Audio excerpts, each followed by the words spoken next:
नमस्कार बच्चों, good morning. हम पढ़ रहे थे केदी और कोकिला। केदी और कोकिला जो माखनलाल चतुर्वेदी की क्या है, बहुत फेमस, बहुत प्रसिद्ध कविता है। कोकिला मैंने बता दिया था आपको कल, कोयल। केदी जेल में रहने वाली, जेल में रहने वाला, ठीक है, जेल में रहने वाला, ठीक है, केदी वो होता है। आज हम इस कविता को पढ़ेंगे।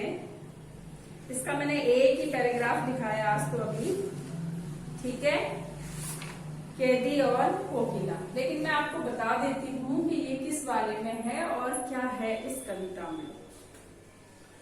देखो, जब भारत में अंग्रेजों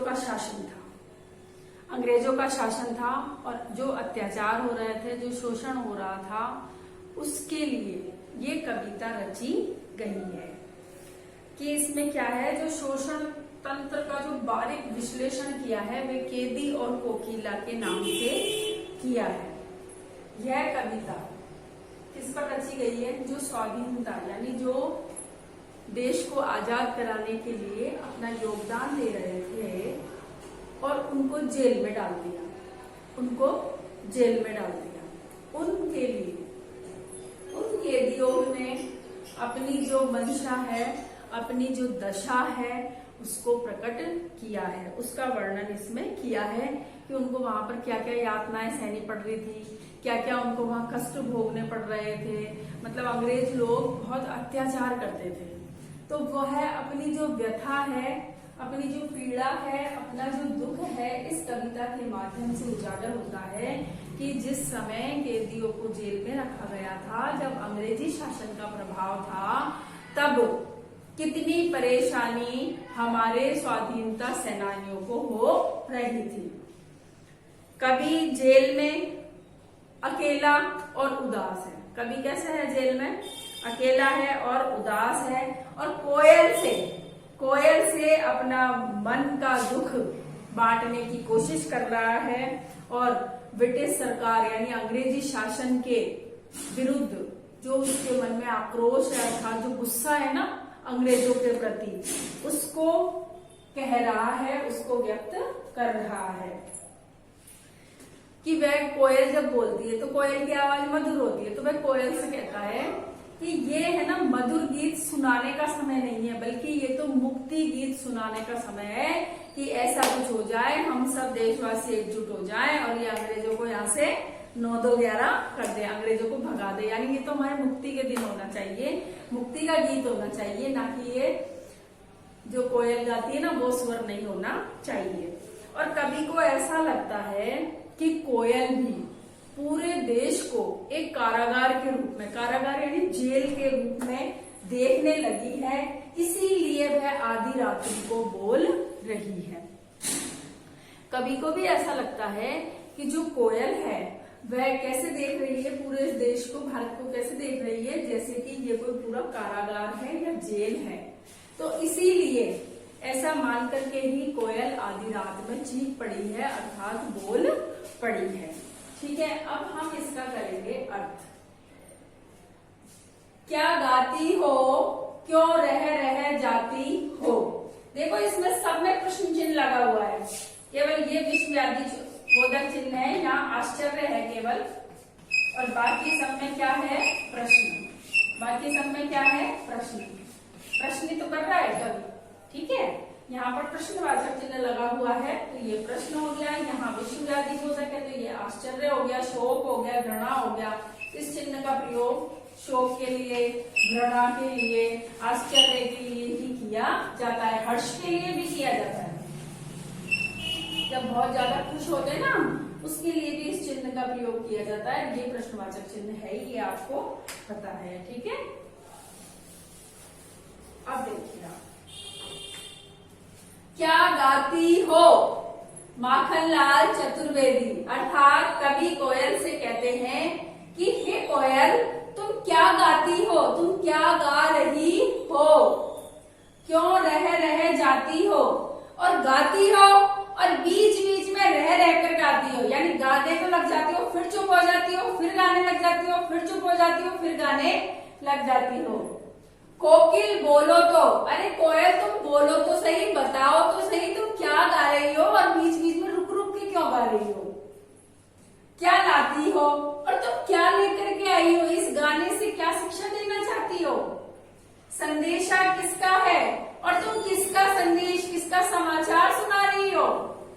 कोकिल बोलो तो, अरे कोयल तुम बोलो तो सही, बताओ तो सही तुम किसका संदेशा लेकर के आई हो, किसके गीत सुना रही हो, क्या बात है कुछ बताओ तो सही। ये सब बातें कौन कह रहा है, ये सब बातें कह रहा है कवि।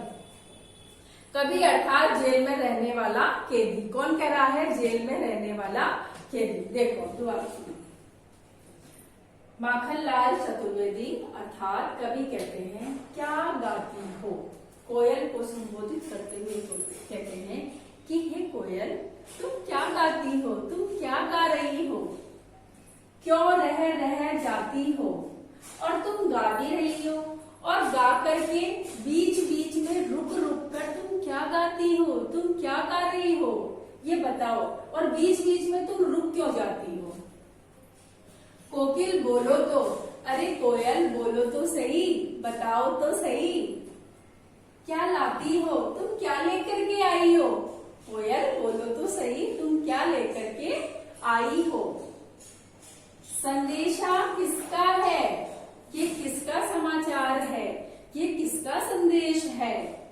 कोकिल बोलो तो, कोयल बोलो तो सही, तुम बताओ तो सही तुम किसका संदेशा लेकर के आई हो। ये मैंने आपको एक अंतरा आज पढ़ा दिया, इसका अर्थ मैंने आपको बता दिया है। अब आप क्या करेंगे, इस अर्थ की आप व्याख्या करेंगे। जो मैंने अर्थ बताया है उसकी व्याख्या करेंगे। मैंने आपको अर्थ बताया है, आप क्या करेंगे, व्याख्या करेंगे। व्याख्या में हम वही काम में लेते हैं।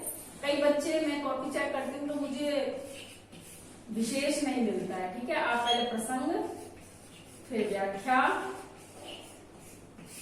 और फिर विशेष,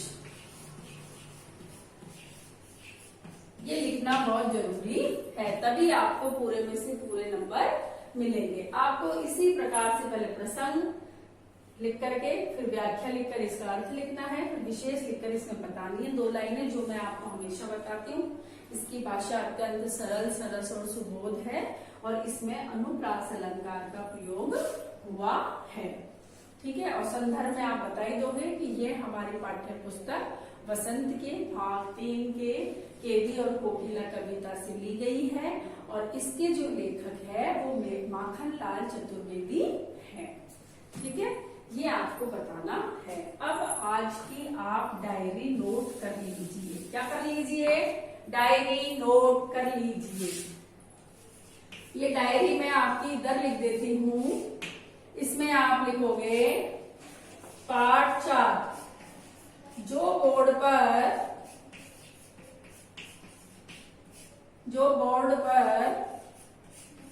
समझाया, जो बोर्ड पर समझाया गया है उसकी व्याख्या करो, वह याद करो। ये आपको व्याख्या कॉपी में करनी है और आपको याद करनी है। क्या करनी है, व्याख्या करें वह याद, व्याख्या करो वह याद करो, ठीक है। ये आपको काम करना है। क्या करना है, व्याख्या करनी है। यदि फिर भी कुछ समझ में नहीं आता है तो कमेंट बॉक्स में लिखना, नहीं लिख सकते हो तो डायरेक्ट कॉल भी करना और स्कूल आके भी पूछ सकते हो। आज की क्लास में तो बस हम इतना ही। ये पाठ काफी लंबा है तो बहुत दिनों तक चलने वाला है, ठीक है। अगली क्लास में हम फिर मिलेंगे।